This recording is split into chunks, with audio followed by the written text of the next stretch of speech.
East Asian women are massive hypocrites. They claim to be traditional and conservative in their values, but if you look at their sexual behavior, you find that they're moral degenerates. At least that's the claim that's being made based on this really interesting data that somebody sent me. Is it true? Are East Asian women actually really promiscuous, but they're pretending to be all virtuous? Well, that's what we're going to find out in this video. So let's look at the data. I'll put a link down below for anyone who wants to see the original source, but this is an interesting graph. What you're seeing here is the percentage of people who believe that sex requires love, which I'll call a traditional value. It's broken down by gender and also by race. So you can see here that for women who are white, black, Latino, about 50 or 60% of them believe that sex requires love, whereas the men are a little bit lower than that, like 30 or 40%. Now that gender difference tracks pretty well with our understanding of how sexual strategies differ for men and women. For women who are obviously risking a lot with pregnancy and raising small infants, it makes sense that she's going to be more inclined to demand love first as a symbol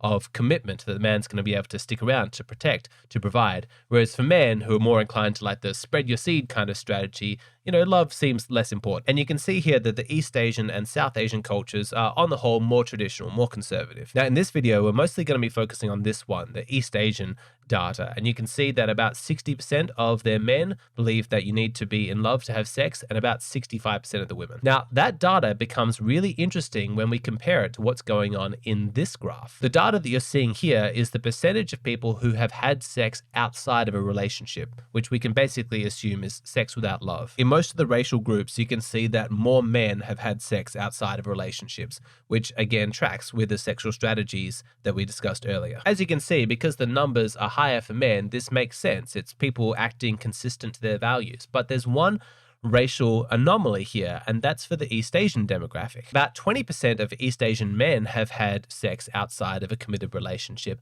but for the women, it's more like 35%. East Asians are the only race where the genders have flipped. So how do we make sense of these two graphs? We've got East Asian women claiming that sex requires love, and yet they're vastly outperforming their male counterparts. Compared to their sisters who are white or black or Latino or whatever, they seem to be having way more hookups. What the hell? Are they lying? Are they being really two-faced and manipulative? Are they pretending to their families to be like sweet traditional girls who would never engage in that kind of thing, but secretly they're all wild and out on the streets? The truth behind this data is actually a lot more depressing than that. And we're going to get to that in a moment. But first, I want to tell you about today's sponsor. I have always loved trees, and the sponsor of today's video, Established Titles, has created a fun and unique way to help preserve the natural woodlands of Scotland. This is my certificate issued to Lord Alexander Grace, bequeathing me 1 square foot of woodlands in a private estate in Edelston, Scotland, with my own unique plot number. I've been told that the first 200 people who purchase the title pack using my link are going to have their plots effectively next to mine, which means we'll have our own little kingdom. On top of preservation, Established Titles is also working with global charities One Tree Planted and Trees for the Future to plant a new tree with every order. But in addition to the environmental benefits, Established Titles is a project based on a historic Scottish custom where landowners are referred to as lairds, or lords and ladies in English. So as a landowner in Scotland, you can now officially include the title Lord or Lady on things like credit cards,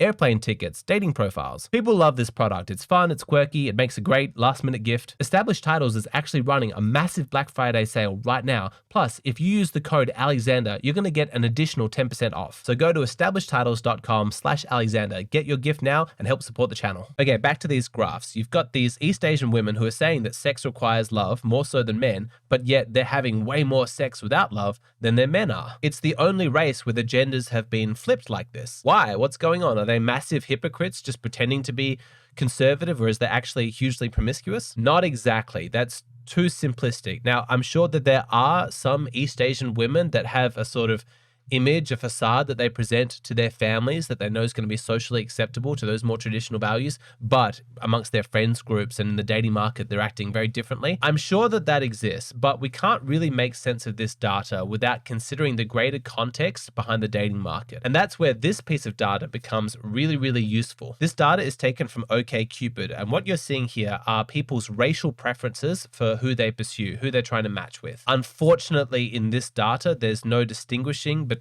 South Asian, Southeast Asian, East Asian. It's all just Asian. So it's not perfect, but we can make do with what we've got here. So you see where it's green, that's where it indicates that there has been a strong positive preference. Like people are really trying to match those people. And the opposite, the inverse is true for red. When there's red, that means people are not interested in that racial demographic. So let's start with Asian women. And you can see here that Asian men really like Asian women. There's a plus 11% preference there. That means that Asian men are 11% more likely to pursue her because she is specifically Asian. But as you can also see, everybody seems to like Asian women. Like you've got black men, plus 3%, Latino men, plus 7%, white men, plus 6%. Now, this by itself could explain that promiscuous behavior from East Asian women somewhat, in that if they are the ones who are so in demand in the dating market, like everyone seems to agree, yes, Asian women, they're fantastic, definitely want to pursue them, then you could explain the increased promiscuity from East Asian women as simply them responding to the market forces. Like, oh my God,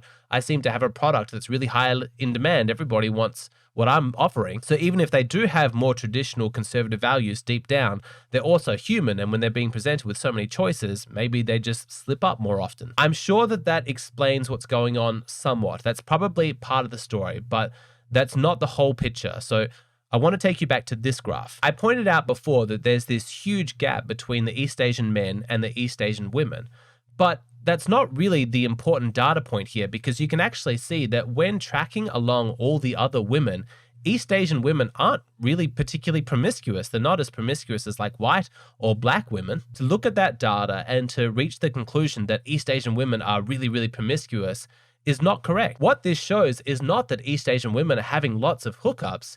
It's showing that East Asian men are having very few. Why might that be? Well, sadly, the OkCupid data has the answer. Like I said before, red indicates negative preferences, and look at the data for men.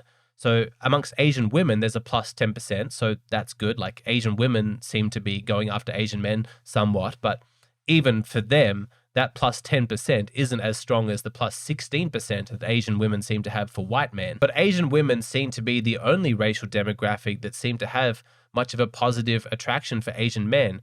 For all the other races, it's really, really brutal. Black women rate Asian men negative 11%, Latino women negative 16%, white women negative 12%. This data reminds me of a request I once received on HEYHERO from a guy who was really struggling in the dating market in his city. None of the women seemed interested in him, and he was wondering if he should move back to South Korea because he felt like he might have a better chance dating the Asian women there. He was a Korean guy. Sorry, I didn't mention that. But as much as the dating market is hard for all men, like it's brutal out there, as far as I can tell from the data, as well as the anecdotal evidence that I've been told, it seems especially tough for Asian guys living in predominantly white countries. It sucks, but for whatever reason, most women just don't seem to find Asian guys as attractive. A couple of years ago, I did a video sort of exploring this phenomenon. If you haven't seen that yet, I'll put a link down below. If you look at this chart, black men also have it pretty rough. Like there's a strong in-group preference from black women plus 16%, but all of the other races of women seem to view black men in a negative way. Although I think you could make the case, looking at this data, that amongst all the racial demographics, it's actually black women who have it the roughest. I mean, look at that data. That is brutal. All races of men seem to have that negative preference for black women. Even black men, negative 3%. Now, I'm Australian. I'm not American. I'm not going to claim to understand all of the nuances for like the racial demographics going on in your country. I'm aware that I'm in very dangerous territory, and so if I say something accidentally insensitive, please feel free to correct me in the comment section. Let me know your thoughts. I'm open to learning on this one, but I also feel like it would be cowardly to just ignore this stuff. Like if racial demographics are an important factor in dating, I do have somewhat of an obligation to my audience to actually cover this. So I apologize if I get things wrong, but please know my heart is pure. My intentions are good. But as I look at this data, as far as I can tell, what this reveals is that our attraction follows our perception of masculinity and femininity, informed by the racist stereotypes that we still hold. Obviously, it would be great if we lived in some post-racial utopia where we didn't pay attention to these things, but we're not there yet. An interesting piece of data is that the least racist demographic when it comes to dating seems to be black men. Like if you look across the board, it's just like plus 3% or negative 3%. It's not very strong. They just seem pretty chilled. Like, oh yeah, I'll date anyone. So good for you, black guys. You seem to be the least racist. But on the whole, when you see like these really strong racial preferences, it seems like these racist stereotypes we have, they still exist. I'm not defending them. I'm not saying I agree with them. Like me pointing out that racist stereotypes still exist. Doesn't mean that I'm endorsing them, but we have to be able to talk about them. And so let's start with our perceptions of East Asian women, because from the numerous conversations I've had with guys who have that preference for Asian women, it seems like there's a big focus on their femininity, the perception that Asian women are feminine. That's the stereotype, right? Like that they have traditional values, that they treat their men very well. And at a physical level, people associate Asian women with like light skin,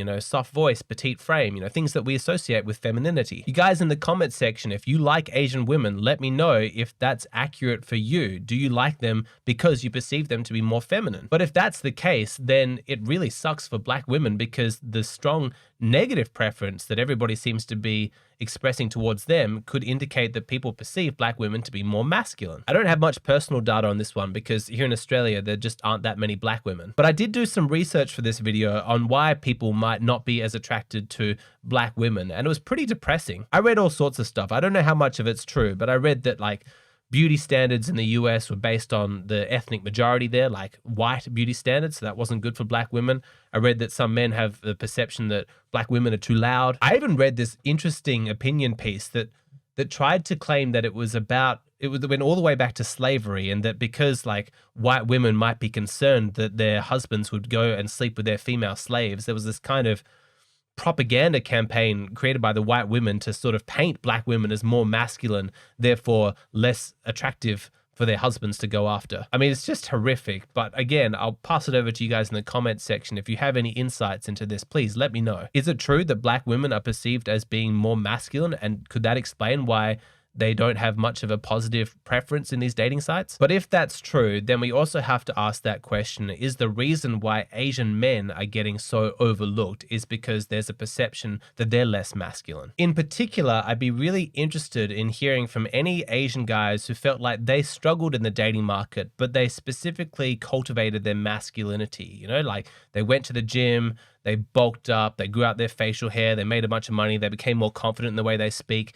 Did that change your experiences in the dating market? Did it change the way that people perceived you? Like, I wouldn't be surprised if that was part of the story, but then also when I look at this data, I feel like that can't be it completely, because look, there's also that strong negative preference for black men. I've heard people making racist comments questioning Asian men's masculinity in the past. I'm not sure if I've ever heard those same stereotypes about like black men as completely feminine and not masculine at all. So I can't really know, but I want to encourage any black men who watch my videos, please chime in as well. Like, what specifically do you think is impacting this negative preference that seems to be expressed for you guys in the dating market? Like, if it is some type of racism, what specifically is that racism based on? But I'm glad to have made this video because it's an important demonstration of why, when presented with data, you often need to look deeper. Like, you remember at the start of the video, I told you the person who showed me these graphs had taken away from all this data that East Asian women were really promiscuous and they were massive hypocrites. But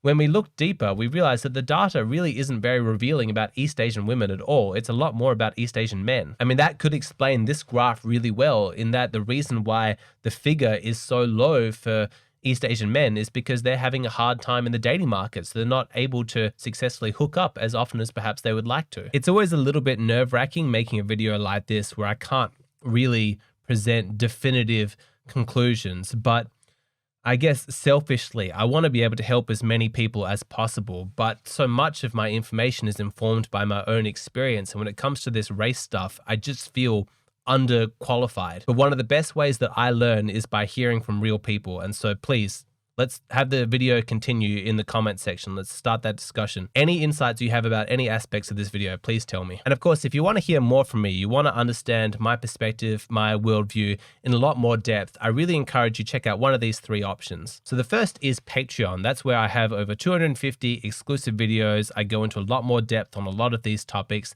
The latest video is about what's more likely to impact a woman's level of attraction for a man. Pre-selection from other women, like, oh, lots of women like this man, therefore I'm attracted to him, or respect from other men. Like, oh, I'm attracted to him because I can see all the men around him really respect him. He's like a leader. It's a very nuanced discussion. We go into a lot of the evolutionary details, a lot of the cultural stuff as well. If you want to see that, my Patreon's just $5 a month. We have a great community. I'd love to see you over there. But if you're looking for advice about your dating life or your relationship troubles specifically tailored to you, then reach out to me on HeyHERO. Tell me everything that's going on for you and I'll create a personalized video just for you. And lastly, if you like my videos and you want to test your knowledge of this stuff, there's nothing better than my recently released product, 100 Sides of Women. It's a paid course. It features 10 real stories and it tests your knowledge. There's 100 questions in total where you'll be asked to predict the behavior of certain characters in the stories to explain what their psychological motivations are. And in addition to testing you, I'm also educating you. Like, I explain all the answers in tremendous depth. The reviews have been so positive. You can sign up and for free, you'll get a video preview so you can test it out before you purchase it. But in any case, I offer a 100% money back guarantee. So if you're not satisfied,